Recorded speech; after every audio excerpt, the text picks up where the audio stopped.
OK，使唔使睇佢哋啊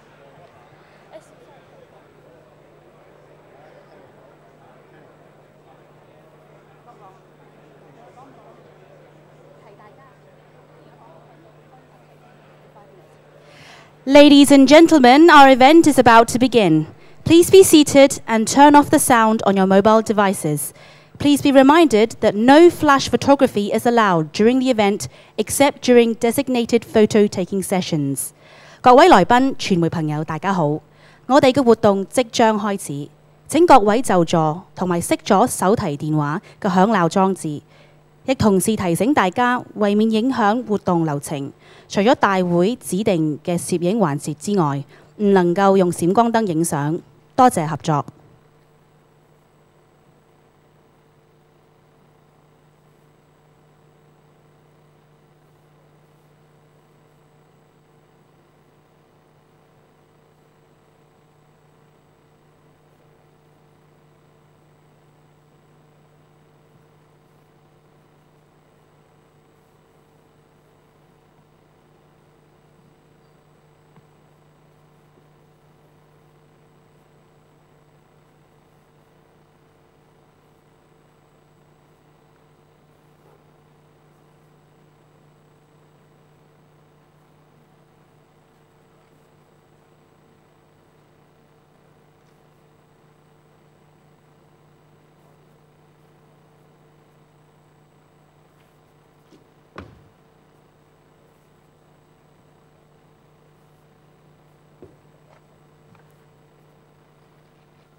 Honourable guests, students and media friends, good morning. Welcome to the Connecting with the World, Empowering Young Entrepreneurs for the New Digital Age event. My name is Nicole, your host for today. It is our honour to have you join us for a discussion with Google's Executive Chairman, Eric Schmidt. Google has long been committed to fostering creativity and innovation across countries and all walks of life. We are happy to have Mr. Schmidt here today to share with us his insights on how the entrepreneurial spirit can be nurtured and cultivated in the digital era. Today's event is organised in conjunction with the Chinese University of Hong Kong. So without further ado, let's welcome Professor Joseph Song, Vice-Chancellor and President of the Chinese University of Hong Kong, to give us opening remarks. Please join us in welcoming Professor Song.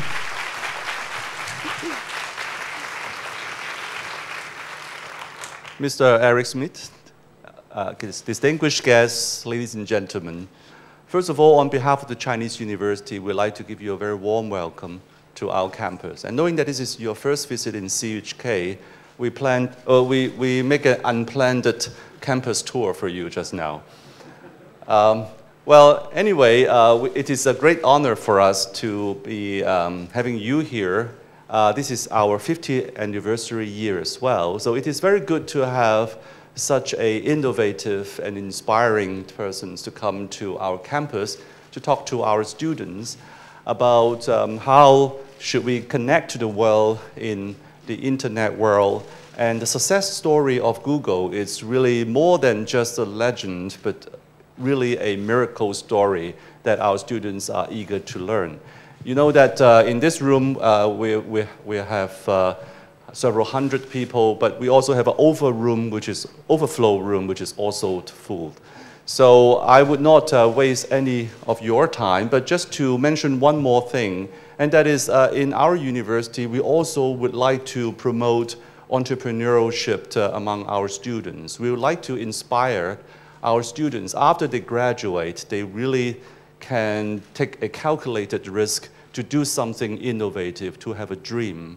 And that's why your talk and your interaction with our student is extremely important. And in the coming months in this university, we will be starting a pre-incubation program for our students. We hope that we can babysit them and coach them a little bit before they go into the big ocean. and start their own career. So we would like to thank you once again for spending your valuable time with us. And let me once again ask everybody to join me with a big round of applause to welcome Mr. Eric Schmidt. Thank you, Professor Song. We are honored to have Mr. Eric Schmidt, Executive Chairman of Google, joining us today to share his thoughts on entrepreneurship for the new digital age. Please welcome Mr. Eric Schmidt. Well, thank you very much. First, I apologize we were late. If we had been using our own product, Google Maps, we would have gotten here on time. So I do apologize for inconveniencing you. I wanted to come, and Mr. President, thank you so much for sort of hosting us, because I've concluded that entrepreneurship is the solution to every problem in the world. Right? That's literally how important I think it is. And let me give you my reasoning. All of these big countries, all of these big companies, at the end of the day, by the time they're done, regulation, globalization, everything, they're not going to grow. And they're not going to grow because the competition is brutal and because new people are coming in and they can't raise prices, and on and on and on. Globalization, demographics, and automation together make it extremely difficult. What is the answer to that? Entrepreneurship. Entrepreneurship typically coming out of a university, typically taught in a university, typically that great marriage between a faculty member and a couple of graduate students resulted in Google, right? Young people right out of college founding Apple, Microsoft, you name it. So we have many, many examples that entrepreneurship really makes a difference. So when I think about Hong Kong, right, this is a place where you see it. The native underlying Chinese culture is entrepreneurial, right? We all know this. It's been true for 1,000 years. It's a great asset of the sort of Chinese history. But I think that in many ways, Hong Kong is proof that the internet is not a distraction, right, from this. In fact, it's fundamental. 6% of Hong Kong's economy was directly related to the internet, as best we could tell in the last time it was measured with 2010.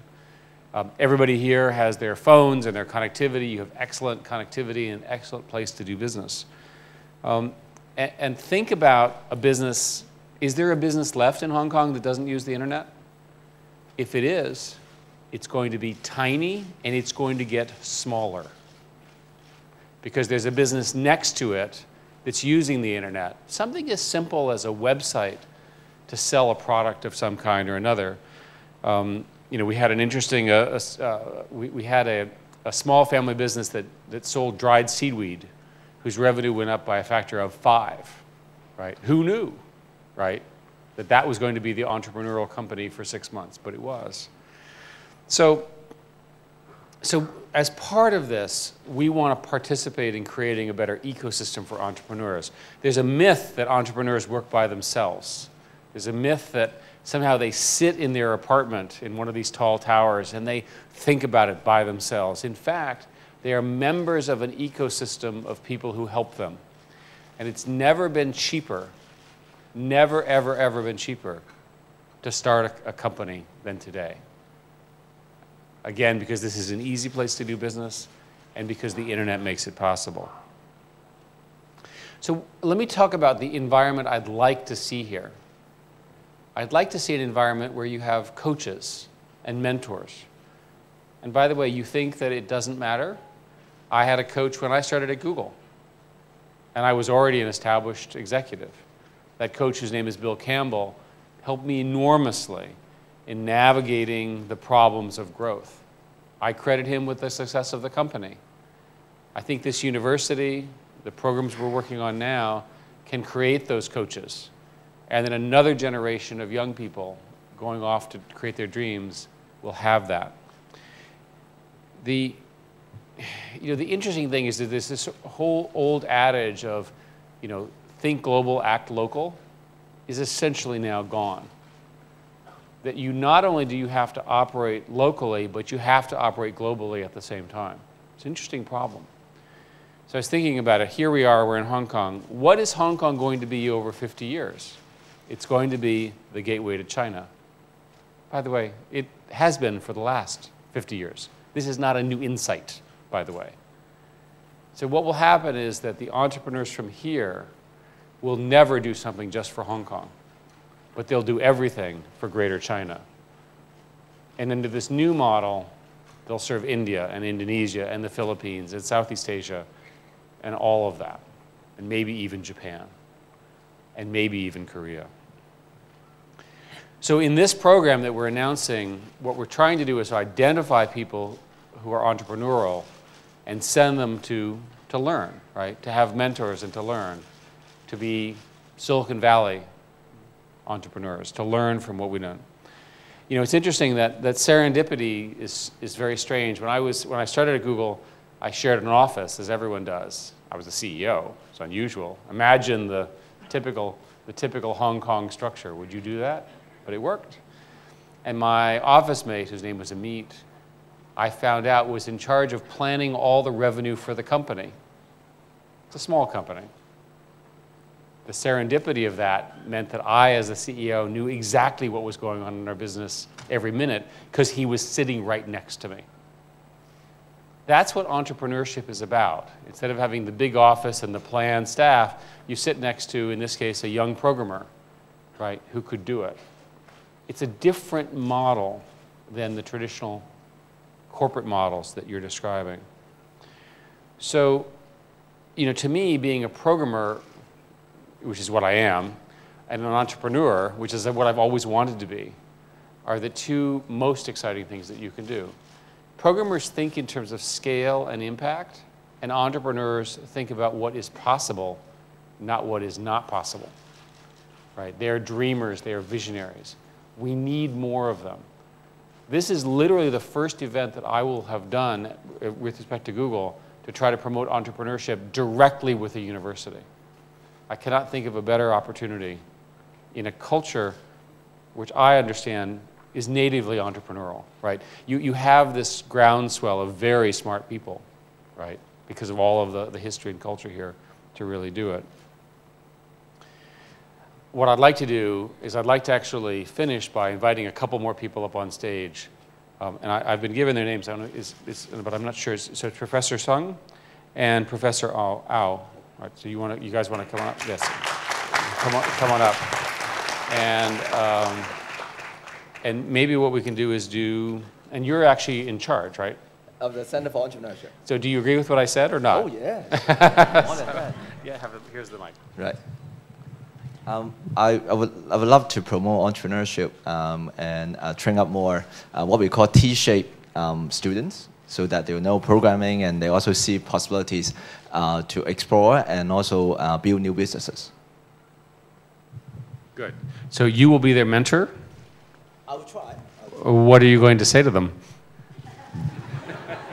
I'll tell them that make the reality for yourself. You know, don't believe that there's a ceiling, and the future is in their hands, and so that will motivate them to do whatever the best they could do. Great. One of the interesting secrets is that engineers like to win, and they like to make money. Who knew? It's part of why entrepreneurship works. That success, that impact, creating a new business, personal wealth, it all works together. Yeah, I think it's, to me, it's more important to have a dream and try to fulfill the dream. When you fulfill the dream, the money might come afterwards. But perhaps the first goal is not to make big money, but really said like the president of a university.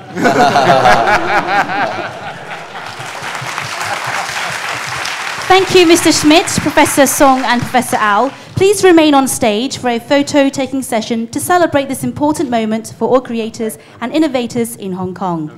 Can you please first perhaps look to your left-hand side of the stage for the photos? This side, for a photo shoot. Yep.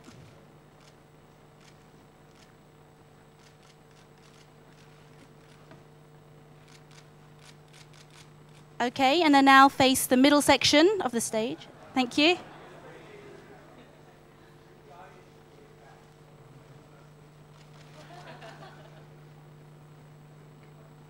And now the far right. Face the far right. Thank you very much.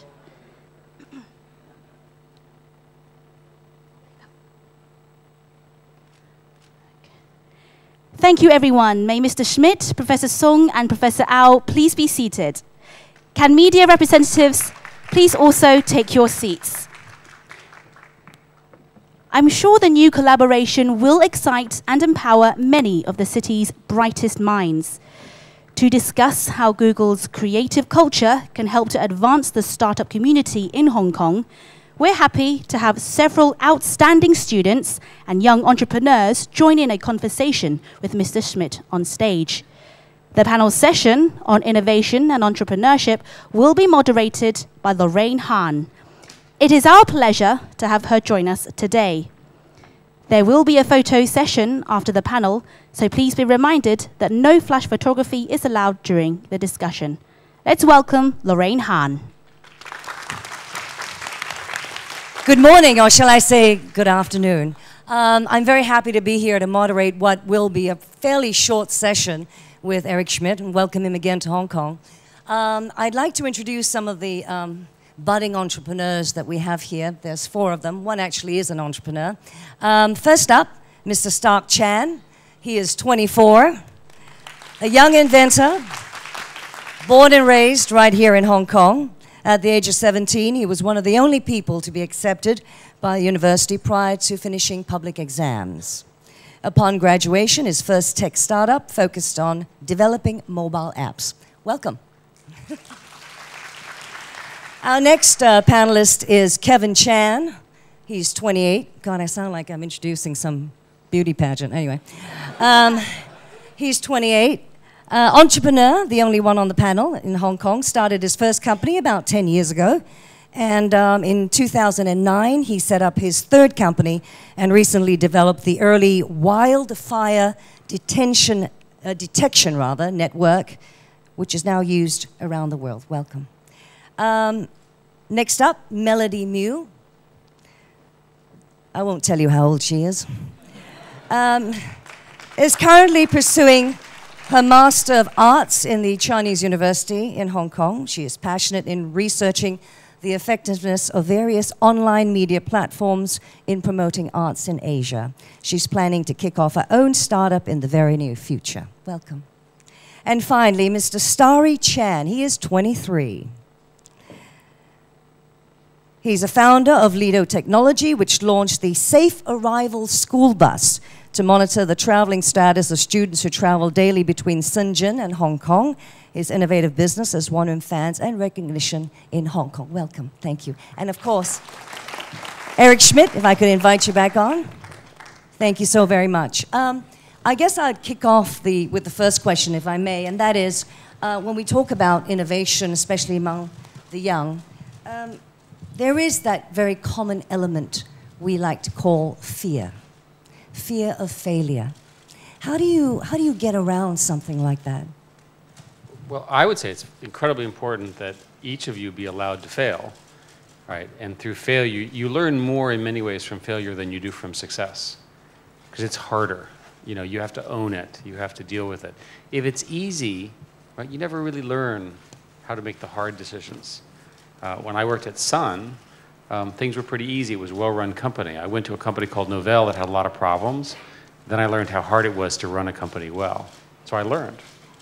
So I love it when entrepreneurs fail. The trick is to fail quickly, right? Quickly. If you spend 10 years and use all your investors' money, right, and then you're the impossibly old 32 from 22, right? It's a very different situation. Melody, you're starting out your first startup and related to the arts. I mean, what sort of problems have you been having? Aside from getting money, I know. Currently, I'm researching a lot of different platforms and also talking to directors and different kind of performing arts executives to see how technology can be built connecting. And a question for you, Eric.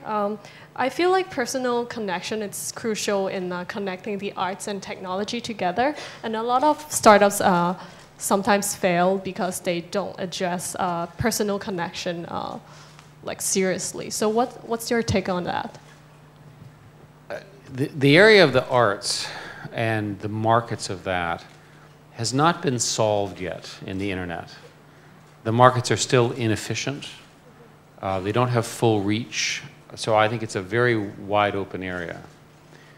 My concern is I'd like to know what the technology idea is, right? I don't think an idea that it's just people to people is in and of itself distinguished. You have to do something new with technology, something new. Matching buyers to sellers in a new way, doing video recognition, doing audio matching, things like that. But you have to be convinced that you can solve the problem in a new way with some time. And what I always like to think about it is, it's sort of hard to do a successful startup without some engineers, right? What are they going to do? What is the product that they're going to invent? That's how I would phrase it. I think if you do that, then I think you can answer the questions. But in order to approach me, the first question I'm going to say is, what's your product? Is it any good? And why should I work with you as opposed to him and her? Right? I'm going to not, unless I know you are incredibly brilliant, I'm going to look at the product. So what happens in entrepreneurship is that you typically get to a demonstration product very quickly, and you can demonstrate your idea, and then the rest takes off. And usually these demonstration ideas are done with like 2 or 3 people. Very, very small teams. Great, thank you. Interesting. Starry, you have a question for Eric? Yes. And as we all know, technology is changing our world. Then someone jokes that maybe the technology innovations make our life becomes more convenient, but people is becoming lazier and isolated. And it is well, not Chinese people. Yes, maybe Americans. Okay. Yeah. And there is a question I really want to ask: is that how can we strive for this balance as an entrepreneur? So what is the concern that as our stuff gets better, people get lazier? I'm not sure I agree with your thesis. I think their behavior changes, but I don't see them as getting lazy. And my parents said this about me in television. 50 years ago, right? Little Eric watching TV never accomplished much, right? I mean, the older people here went through this, right? Your parents all said, get off the television, stop listening to rock and roll. Do something, work. Yeah, work. Somehow we got through it, and we did pretty well. So you will survive Facebook and Twitter and all of those things. You'll get there. So I'm not sure I agree that laziness is the issue. I think there is a different problem, which is that many of the industrial structures of corporations are boring to young people now, right? That when they're in a university or at home, they live in this very rich environment of interaction and ideas and their friends, and then they go to these boring companies where they sit there from 8 to 8 or whatever it is and do nothing. If you're sufficiently frustrated in that, you're going to start up a company because you want to do your own thing. So that may be the ultimate answer. The cure to boredom is creativity and engagement, right? People are not naturally lazy. People are curious. Thank you. Yeah. Kevin, you actually have a startup. You have 3, correct? And your first one was at 18. You're allegedly 28 now? Yes. Okay. So did you bother to go to school, or you just did your companies? After my secondary school, I started my first startup. Yeah, so I didn't go to university. So everyone here is behind. How was it when you first started up? Was it difficult? Yes, it's difficult. I think especially in the communities, in Chinese communities, when we are doing business, it's not to accept a very young person to be the boss. So hiring and inviting talents will be difficult. But I'm the lucky one because in 2003, the economy in Hong Kong is actually very bad. So it's easier for me to get the talent. But how did it feel to be an 18-year-old bossing these old 35-year-olds around? Now I'm just getting used to it. Their question is not whether you got used to it. The question is whether they got used to it. Yeah. Now they fired them, eh? And actually, I have a question for Eric. Google just launched a new healthcare spin-off, and Larry used the wordings of long-term and then moonshot thinking. So how do you think we can do the balance between big goals and limited resources, especially places like Hong Kong, because we do not have unlimited VC fundings and so like that? You know, every startup has the same problem, whether you're in Hong Kong or Silicon Valley. What Larry and Sergey said over and over again is we're not thinking big enough. So when I joined, Google was a web search company. And they would say, no, no, no, it's all the world's information. And I said, well, that's a lot of information. And so we estimated that it would take 300 years to achieve our mission, which conveniently is after we're all dead. So no one can hold us accountable for this. So what I learned from that was that you want to be able to articulate what you're going to do in a way that's much broader than your first product. And the reason is recruiting. Right? All those 35-year-olds that you were recruiting to work for you when you're 20, they want to believe. They want to believe in a broader vision. Right? You're not solving transportation in Hong Kong. You're solving transportation in all cities. You're not solving money and financials in the new territories. You're doing it in all of China. Right? You're just starting here. And so in the case of the Calico, which is the new Google initiative around aging, we set a very broad goal, which is that we want to delay aging. Every single person in this room is in favor of our project. There's no one who wants us to fail. Right? And we were very careful not to talk about the specifics, because the specifics are very, very hard, and it will take a long time. So from our perspective, your perspective, what you want us to do is you want us to be successful before you're dead, by definition, right? Which, again, benefits the young entrepreneur. So you see what I'm thinking? You phrase it as solving a real problem, and you think big, and then you solve a local solution that's meaningful, and then you grow from there. That formula is how all technology has evolved. Right? That's perfect. Thank you. Yeah, Thank you. Star. Yeah, I have a question. A big idea like Google Map involves you need a lot of resources to make it to the reality, right?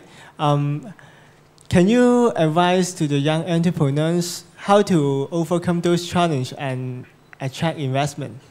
Well, what's interesting about Google Maps is that it was two crazy brothers in Australia who invented it.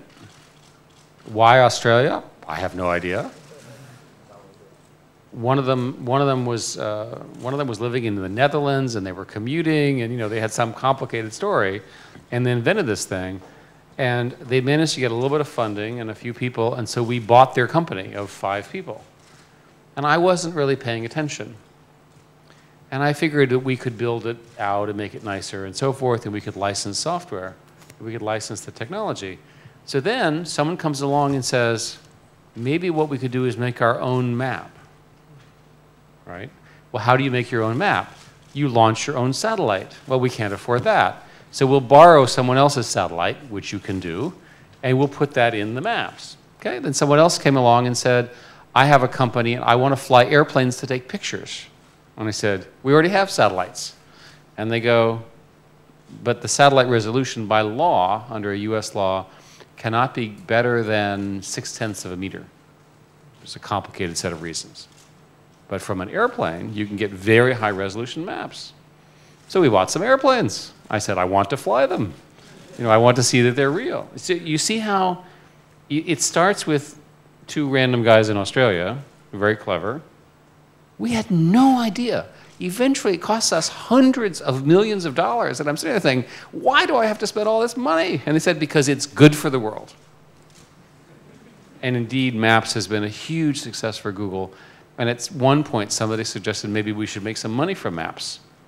So it turns out you can actually advertise against locations. So the reason I tell you the sort of lengthy version of the story is you might imagine that when we bought Maps, we would have said, oh my God, we're going to build a base map, we're going to have satellites, we're going to have planes, we're going to have maps down to the stairs, we'll know exactly where you are, people will annotate the maps. We didn't any of those ideas. We just thought it was really interesting.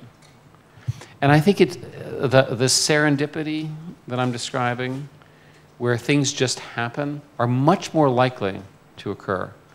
In America, there's a new drilling technology called basically horizontal fracking, which was invented about 10 years ago, which has been very controversial. It's being used to unleash shale oil and gas.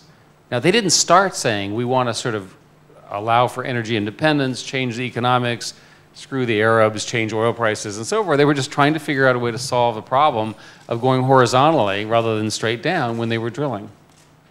So what really happens with entrepreneurs is that they start with something and it just grows fast. That's how you know you're really successful, and you'll employ 1 million people. And by the way, there are lots of these examples. Look at the size of eBay, look at the size of PayPal, look at the size of Walmart. I'm using American examples. There must be analogs here as well. Good point, thank you. You mentioned the word creativity, and I just wanted to ask you how tertiary educations, the educational systems, and possibly even governments can foster that sort of creativity in the youth of today.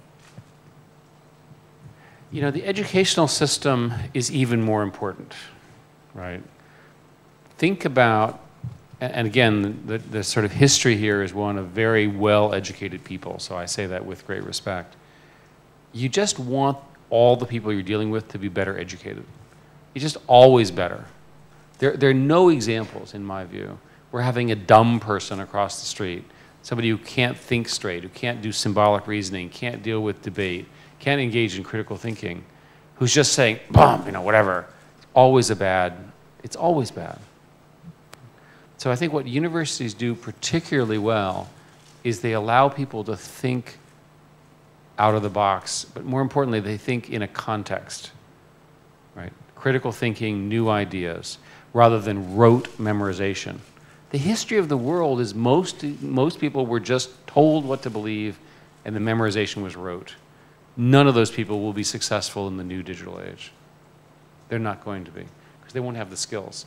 They won't be able to work. Each of you, right, will be running these enormous companies. Even you, in your art startup, you're going to be hiring people. You're going to hire the smartest person, the most educated person.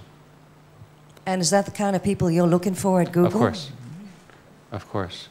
And what's interesting is there are ability differences between people. And for each of you, you'll want to hire them. And universities do a particularly good job of sorting all that out and generating people, and they generate them once a year, sometimes twice a year. It's a constant flow of smart young people. It's why you do what you do, right? What about the role of government? Well, governments are always reactive, and governments tend to respond to the status quo. So there's a natural opposition between entrepreneurs and governments. The entrepreneurs see something that does not exist today. The government, especially from incumbents, can try to prevent them. The best government says, I want to solve the problem of smart people. I want to have entrepreneurs. I want to solve the jobless problem. I need more entrepreneurs, more innovation. Right? We argue at Google that you need, in order to have that, you have to have a free and open internet, something which Hong Kong has and mainland China does not. And we feel very strongly about that. So we'll debate that. But the fact of the matter is, government policy does matter. Another example, in America, it's easier for me to use American examples. One of the political parties is constantly trying to curtail research spending. But research spending is the thing that creates whole new industries. It's a terrible decision.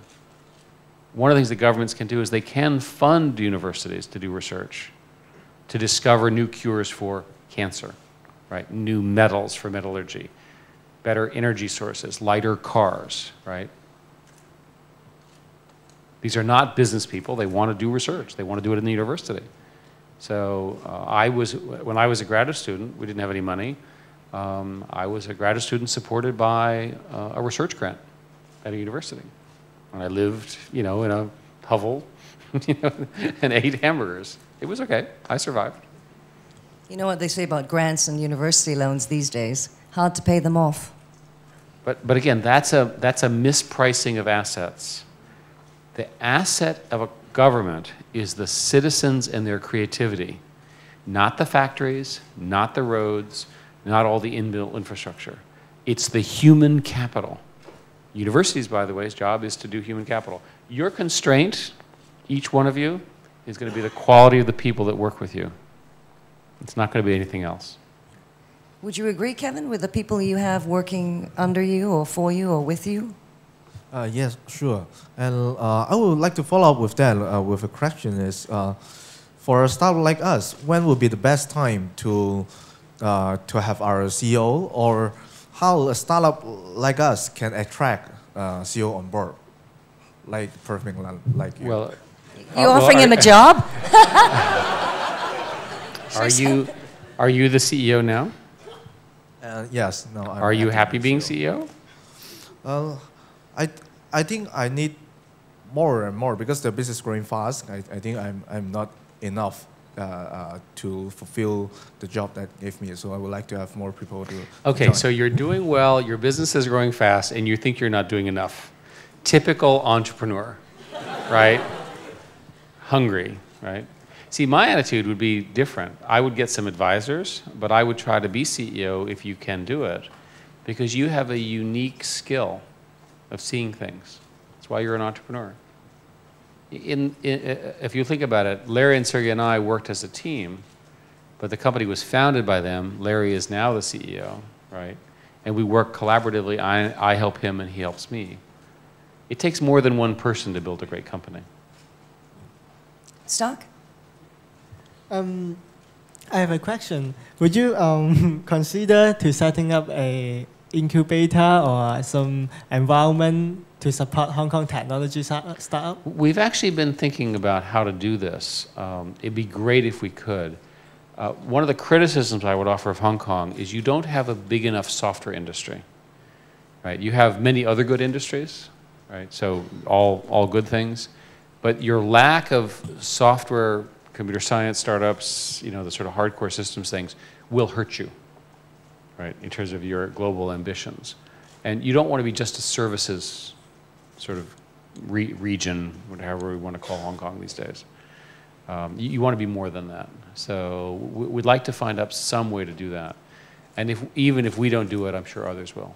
So, and for those of you who don't know, the incubators work pretty well because it's helpful for young people, especially, to have people they can talk to, right? They learn from each other. Thank you. Starry? As you mentioned, as our young entrepreneurs like us, maybe we should have a very big point to start and think big, and how we can pick up the right path along the entrepreneur journey, and how we can motivate our teammates to take off at the right directions. I think the motivation comes from you. It is about your leadership. It's getting up in the morning, working 15 hours a day, saying, I believe, I believe, I believe. It ultimately does matter. And if you don't believe it, you're not a good actor. You can't lie. You got to really believe it. In my case, I really believe in the mission of Google, so I can just talk. I really believe it. For better or worse, I believe it. I need to say to my teammates, I believe it. I believe I will succeed. Well, but it better be true. You gotta walk the talk, right? And talk but this is very real because your employees are very quick to hear lying. They're very quick to hear manipulation. People are very smart. They can say, he's not really that serious. Oh, we're in trouble and he's lying to me. So you have to be very truthful, very passionate. Melody? So since you have been traveling around a lot and maybe talking to some young entrepreneurs, what do you see the strength in Asia entrepreneurs? In general, Asia has an advantage that there are more technically skilled Asians on a percentage basis than Europeans or Americans. So I think you start with the term we use is STEM, but basically science and technology focus. And I think all of the breakout ideas will have a component that is technical They don't have to be completely techno, but they will have some technology. So I like to think that, that what will happen is that more and more of the invention and technical innovation will move to the region simply because of a numeric advantage. Not because better or worse, but just because there's more. And I think the second benefit you have is the discussion we had earlier about the native entrepreneurial culture. Family entrepreneurs, I'm sure that if each of you called your family and said, I want to go and make my fortune, your family would support you, because that's the history of the region. I think the negatives have to do with there's a certain aspect of culture where people don't want to be different. And I think it's important to understand that in order to succeed, you have to be different. You have to do something different. And even if you apologize all the way and are very polite, you still have to do something very different. And the culture needs to accept that. And then another issue is the lack of risk-seeking funding, early-stage funding. And again, historically, if you look at the great family structures here in Hong Kong, they were entrepreneurs that were self-financed. They didn't have venture capital. And that limits the number of supply. So I think the development of a proper venture industry here and there's lots of cash in the region, right? So, but convincing people that the venture model works is important. Remember that only 1 out of 10 venture companies is really successful. So the odds are against you, but because you're an entrepreneur, you believe you'll be that 1 out of 10. I'm glad Melody sort of broadened the topic outside of Hong Kong. I was very privileged to moderate with one of the youth summits in Malaysia recently. And, you know, we got a lot of questions from people from all over, students from all over the world.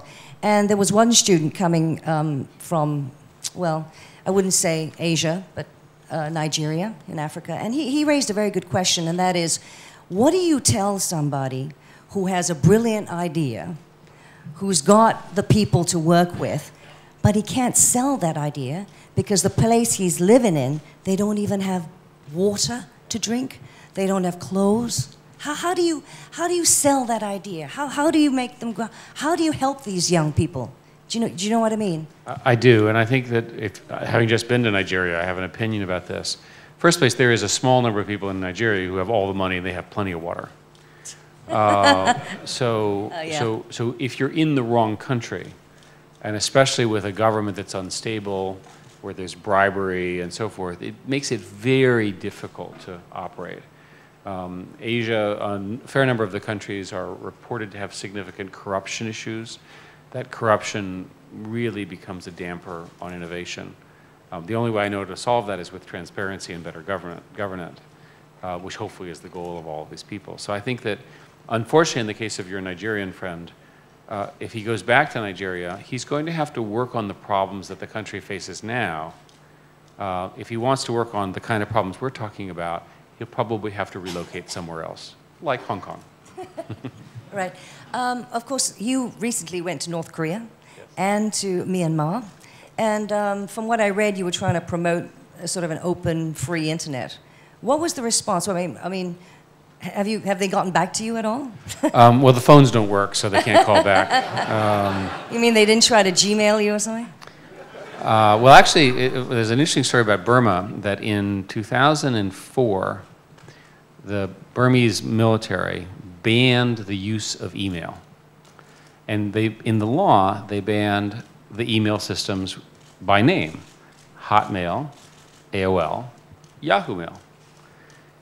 Gmail was introduced in April 1st of 2004, not subject to the ban. So we have 100% market share in the country. Bravo. And you think I'm joking. You know, all of the senior leaders have Gmail accounts. So there are different countries. North Korea is the most isolated country in the world, 23 million people, a million phones. They talk within the country but not out. You cannot get information in and out of the country. It's a terrible disservice to the citizens of the country. So what we were trying to do is to convince the government to open up to a little bit of the internet, to get started. for the benefit of the country, for the benefit of the government, for the benefit of the citizens, for the health of the citizens, and so forth. I can't tell if we had any impact at all. They liberalized for a while, then they had the big fight over the island, and then they kicked all the advisors out, and they launched another missile, and now it's getting better. I think I think history will see if it gets better or not. In Burma and Myanmar, it's clearly getting better. And after our visit, perhaps as a result, they accelerated the telecom procurement. They lowered the SIM price. SIM cards were $5,000 a SIM card. They lowered them to $20. The result was the phone system crashed because they had so much demand. So again, guess what? The Burmese and Myanmar citizens like to talk on the phone too.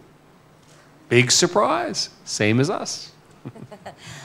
We could go on forever. I have time restraints, and I'm told we have to wrap this up. I'm sure you have more questions, but we'll try another time, hopefully. Eric will come back and visit again.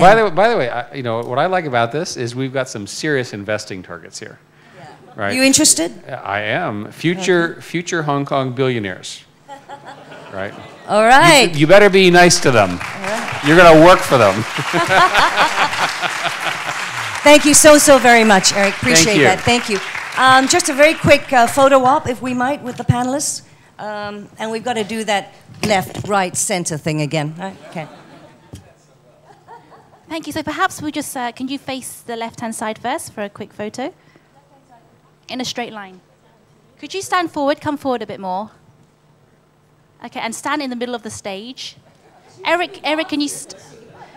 Mr. Schmidt, could you stand in the middle? Thank you. Okay, so over here on your left.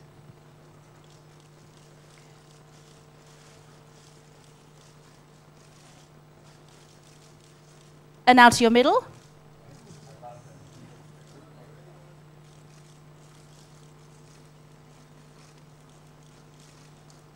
And now the far right.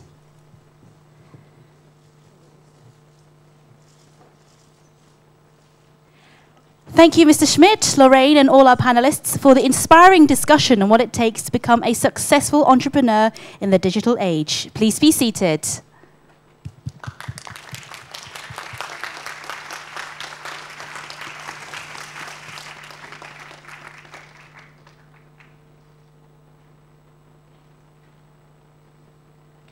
I'm sure we will all go home feeling empowered to think big and act on our ideas.